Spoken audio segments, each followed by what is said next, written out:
Welcome to the Louisiana Bobcat Refuge Wildlife Educational Video Series.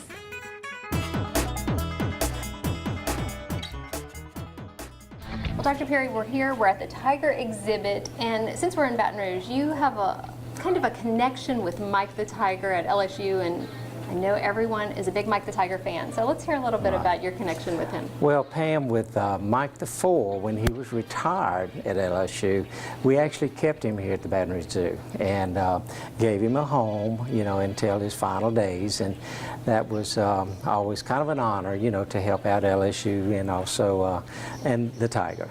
And then when Mike the Fifth became old and ill, he was almost 20 years old, and that's old for a tiger. And in fact, all of LSU's tigers have been very, very old when they've had to replace them. And but Dr. David Baker, who is the veterinarian that takes care of Mike the Tiger, and Dr. Baker's at the LSU Veterinary School. Before Mike the Sixth was chosen, we sat down and discussed some facts about, you know, what type of criteria that had to be met in order to satisfy the various facets of acquiring a new tiger. And I think, in my view, the most important, I guess, requirement that we had to meet, and Dr. Baker certainly agreed with this, was that the tiger would not be purchased, that he would be a donation, and that he would come from a rescue facility so that we could actually give a solution to providing more space for other exotic pets that people either got tired of or had no longer the means to take care of. And so we were able to take Mike the Sixth and actually free up some room at the rescue facility where he came from. Well, that's a beautiful story because so many people don't know that Mike is a rescue tiger. Yes, he came from a facility in Indiana, and of course, like I said, in order to acquire the tiger, it was agreed, Dr. Baker was pretty adamant about it with all the officials, that we would not purchase a tiger, that it would be a donated tiger, and that was the reason, you know, so that it would help with the, let's say, the population of tigers that were unwanted or had been confiscated. There are lots of confiscated pets that either people, for whatever reason, they don't have the facility, they don't have the financial means, and as it is in Louisiana, there are certain laws that prohibit ownership of these animals. So anyway, there's a multitude of reasons why they wind up at these rescues, and you know, that's primarily where we wanted to look in order to, I'm sure that we could have possibly gotten one from a zoo, and that would be, you know, that would have been okay, but in the fact that we were able to take one of these tigers and give them a good home, when we spoke with the person who actually took care of Mike Six at this refuge and asked him what he thought about the tiger leaving the tiger, because he had a special relationship with the tiger. He loved that tiger, and he said that he went online, he looked at the facility that LSU had, and said, how could I not want him to go there? So I thought that that was a special moment, and he, you know, and that brings up another point. Mike the Tiger has the best facility, the best care, the best biological needs care, and the best veterinary care, nutrition-wise, and everything is just, he is a very lucky tiger. We're back with Dr. Gordon Pirie at the, what? We are at the BREC Baton Rouge Zoo at the Tiger exhibit, and we were talking about Mike the Tiger and how he is a very lucky tiger. But Doc, there are so many unlucky animals that are out there because people tend to want to have wildlife or exotic animals as pets. What are your feelings about that? Well, Pam, they don't investigate this through. What I have seen over the years is people will acquire these animals. First of all, the veterinary care may be limited. What local veterinarian is going to go out and treat someone's tiger? I mean, it's basically the same medicine, but it's the restraints and all that that's different. Also, they are under the misconception that if it doesn't work out, they can always, usually they want to sell it to a zoo. And that's not going to happen. You know, we have special breeding programs and that we have to follow genetic recommendations and that sort of thing. So to bring in an outside tiger would not do. Other things that people don't realize is the expense. The absolute expense of owning one of these animals. Just the food bill can be tremendous. And what happens so often is that they wind up doing alternate things and feeding a mixture of homemade diets that are not adequate for the cats, and so you wind up with nutritional problems as well as the other problems. There are many states, Louisiana included, that have strict laws governing the ownership of these large exotic animals, cats, and then the safety part. You know, they are under the misconception that these wild animals, and that's what they are, that they're going to be able to cuddle and, you know, and really become interfaced with them as a pal or what have you, and that's what leads to injuries and even worse in some cases. So anyway, it's not a good idea. I have been to places where we did have to make arrangements to rescue the animals.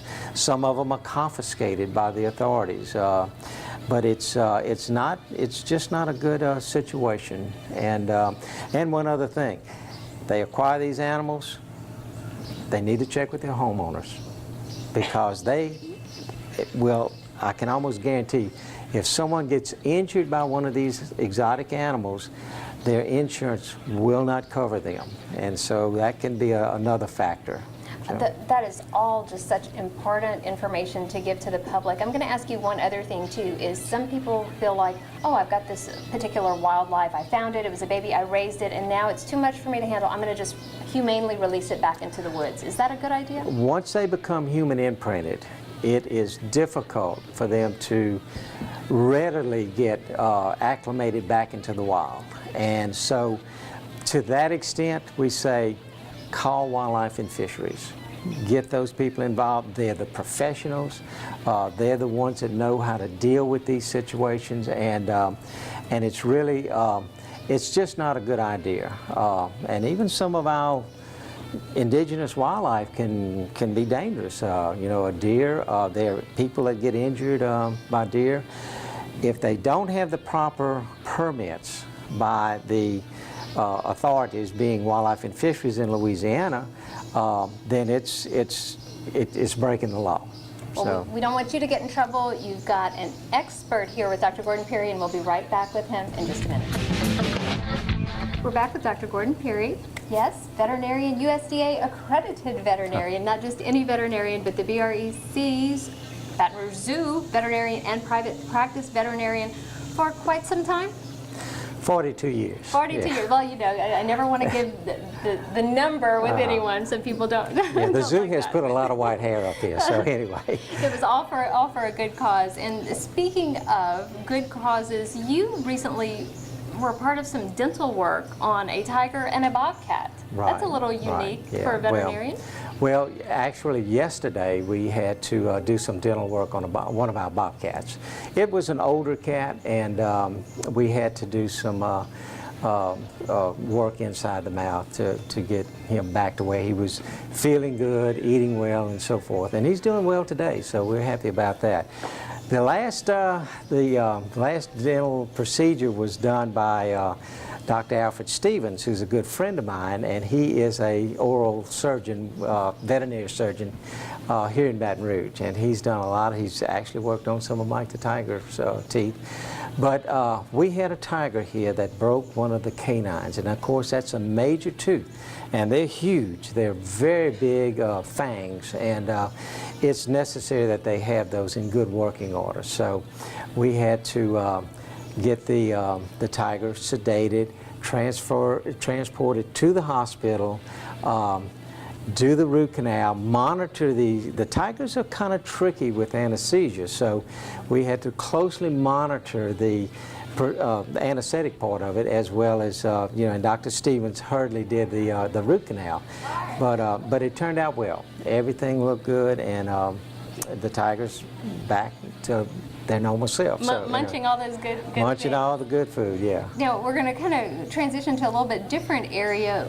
You were such an expert when it comes to animals, wild animals, exotic animals, but also when these animals escape from individual owners, from facilities, you're called in to give advice. How does that work? Well, Pam, in the accredited zoos, which the Baton Rouge Zoo is accredited, we have to have pre-planned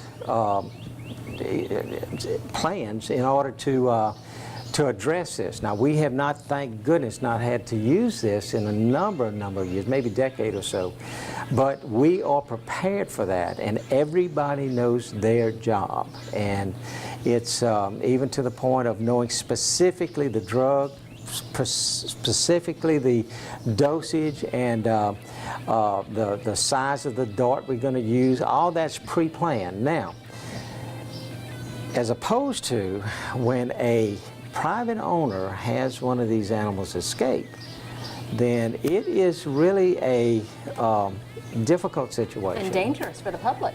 Dangerous for everyone. Dangerous for the, I mean, you can get the public out of the way, but the people that have to recapture this animal, they have to get close to it. The capture equipment, the capture guns are not that accurate, and they don't have that long distance range, so you have to get within about maybe 30 or 40 feet. Charging distance.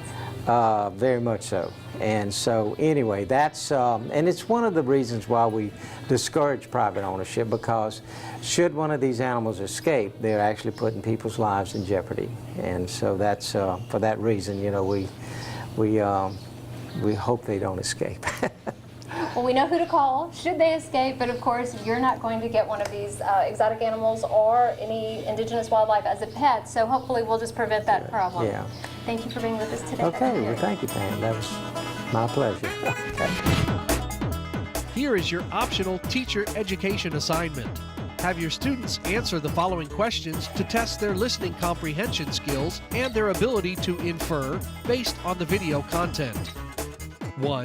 What type of patients does Dr. Pirie take care of? 2. Does Dr. Pirie believe that individuals should have wild animals as pets? Yes or no? Please provide an explanation for your answer. 3. What is the name of the tiger that Dr. Pirie mentions? 4. What is a veterinarian? 5. Name one place you might find individuals that care for animals. Please provide an explanation for your answer.